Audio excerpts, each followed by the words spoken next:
அனைவருக்கும் வணக்கம்.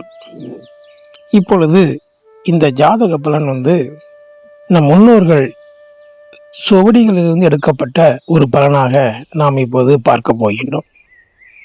இது எந்த அடிப்படையில் எடுத்து சொல்கிறார்கள் என்றால், திரிகோண விதி. அதாவது திரிகோண விதிங்கிறது பார்த்தீங்கன்னா, ஒரு ராசியில் இருக்கக்கூடிய 2 நட்சத்திரம் அதே 5வது ராசியிலையும் 9வது ராசியிலையும் ஒரே மாதிரி தான் அமையும். இதுதான் திரிகோண மெத்தடு. அப்போ அந்த திரிகோண ராசியில் இருக்கக்கூடிய நட்சத்திரங்களை நாம் எடுத்து அதற்கு பலனை எப்படி எடுப்பது என்று நாம் பார்ப்போம். அது இன்னொரு விளக்கம் என்ன சொல்ல வேண்டும் என்றால், அதாவது இந்த முக்கோண வேலைகள் இருக்குல்ல, இந்த 3 வேலைகள் இருக்குன்னு சொல்லக்கூடிய 3 தொழில்கள் நமக்கு பஞ்சாங்கத்தில் கொடுத்திருப்பார்கள். அந்த 3 வேலைகள் சாத்விக வேலை, ரஜோச வேலை, தாமச வேலை. இந்த 3 வேலைகளுக்குமே நம் முன்னோர்கள் என்ன பண்ணியிருக்கார்கள் என்றால், நட்சத்திரங்களை பிரித்து அது அந்த வேலைகளுக்கு இந்த நட்சத்திரம் தான் அப்படி என்று கொடுத்திருக்கிறார்கள்.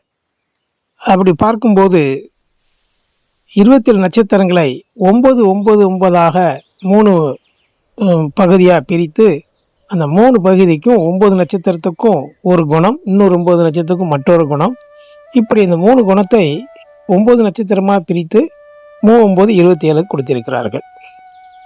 அப்போ ஒரு நட்சத்திரத்தின் குணம் இன்னொரு நட்சத்திரத்தோடு சேரும் போது அது என்ன பலனை தரும் அப்படின்ற விளக்கத்தையும், அது எப்பொழுது தரும், திசா புத்தி அந்தரங்களில் நமக்கு அது தரும் அப்படி என்பதை ரொம்ப எளிமையாக பலன் எடுப்பதற்கு அருமையான முறையில் இதை நமக்கு முன்னோர்கள் கொடுத்திருக்கிறார்கள். இதோடைய விளக்கத்தை இப்பொழுது நாம் ஜாதகம் மூலமாகவோ இல்லை நேரடி விளக்கம் மூலமாகவும் நான் சொல்லுகிறேன். அதை கவனமாக கேளுங்கள். வாங்க அந்த விளக்கத்திற்கு போவோம். இப்பொழுது இந்த பலன் எப்படி எடுக்க வேண்டும் என்று பார்த்தோமானால், முக்கோண வேலை, அதாவது 3 குணங்கள் நம் முன்னோர்கள் தந்திருக்கிறார்கள். அதில் சாத்விக குணம், ரஜோகுணம், தாமச குணம். சாத்விக குணம் என்பது மிகவும் ஒரு அருமையான குணம். அதாவது மனித தன்மை பொருந்திய நேர்மை, சத்தியம், தர்மம், உழைப்பு, உண்மை, இவை எல்லாமே சீராக பொருந்திய ஒரு குணமாக நம்ம சாத்விக குணத்தை எடுத்துக்கொள்ளலாம்.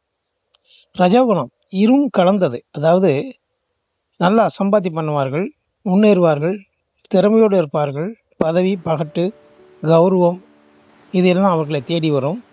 இதை வைத்து அவர்கள் மற்ற விஷயங்களையும் நல்ல நிர்வாகம் பண்ணுவார்கள்.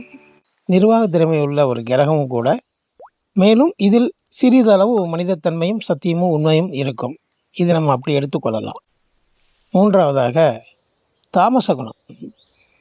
நம்ம அணுகக்கூடிய வேதனைகள், வலிகள், பிரச்சனைகள், நம்பிக்கை துரோகங்கள், தோல்வி, மேலும் பார்த்தீங்கன்னா நம்ம செய்யக்கூடிய எல்லா காரியங்களும் கடைசியில் தோல்வியில் முடியக்கூடிய நிலை, மன வருத்தம், குடும்ப பிரிவு, ஆக்சிடெண்ட்டு, விபத்து, இவை எல்லாமே முழுமையாகவே இந்த தாமச குணங்களில் நாம் பெற்றுக்கொள்ள வேண்டும் என்று ஒரு விதி இருக்கின்றது.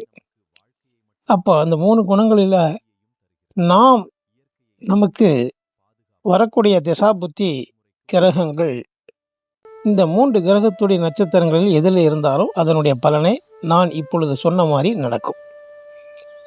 அப்படி பார்க்கும்போது அந்த நட்சத்திரத்தை நாம் எப்படி பிரித்து ரொம்ப ஈஸியாக பார்ப்பது அப்படி என்றால், 27 நட்சத்திரத்துக்கும் 9 நட்சத்திரம் 9 நட்சத்திரம் 9 நட்சத்திரம் 3 9ஆக பிரித்து அதை 3 முக்கோணங்களுக்கு அதை கொடுத்திருக்கிறார்கள். அந்த 3 குணங்களையும் எப்படி நம்ம பிரித்து பார்ப்பது நட்சத்திரங்களுக்கு அப்படின்னா, ரொம்ப ஷார்ட்டாக சொல்லுதேன், அதை மனதில் வைத்துக் கொள்ளுங்கள்.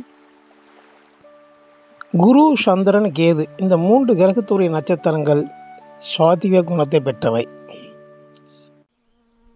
செவ்வாய், சனி, சுக்கிரன் இந்த 3 கிரகத்துக்குரிய நட்சத்திரங்கள் ரஜோ குணத்தை பெற்றவை. புதன், சூரியன், ராகு இந்த 3 கிரகத்திற்குரிய நட்சத்திரங்கள் தாமச குணங்களை பெற்றவை. இப்போ ஒரு உதாரணத்திற்கு, சூரியன் நம்ம ஜாதகத்தில் நல்லாவே இருந்தாலும் யோகாதிபதியாக இருந்தாலும் ஜாதகத்திற்கு வலுவை சேர்க்கக்கூடிய கிரகமாக இருந்தாலும் இந்த சூரியன் புதனுடைய சாரத்திலேயோ ராகுடைய சாரத்திலேயோ அமைந்து விட்டால் சிறிது துன்பங்களை கட்டாயமாக அணிவித்தா தர வேண்டும் அந்த திசா புத்தி காலங்களில். அதே சூரியன் சாத்விக குணமுள்ள நட்சத்திரங்கள் இருந்துவிட்டால் ஓரளவுக்கு இந்த கெடுபலன்கள் எல்லாம் இல்லாமல் சூரியனே கெட்டு போயிருந்தாலும் கூட சூரியன் இந்த ஜாதகத்திற்கு நல்லது செய்ய மாட்டார் என்று இருந்தால் கூட சாத்விக குணத்தை பெற்ற சாரத்தில் இருந்தால் நிச்சயமாக அந்த கெடுபலன்கள் குறைந்து தான் வாழ்க்கையில் இவர் அணிவிப்பார். அதே சூரியன் ரஜோகுணத்தில் சம்பந்தப்பட்டால், எந்த ஒரு கிரகமும் ரஜோகுணத்தில் சம்பந்தப்படும் போது கொஞ்சம் திறமையோடு பிரச்சனை இருந்தாலும் அதை சமாளித்து வெளியக்கூடிய திறமையும் அறிவும் அந்த இடத்தில் இந்த ரஜோகுணம் கொடுத்துரும்.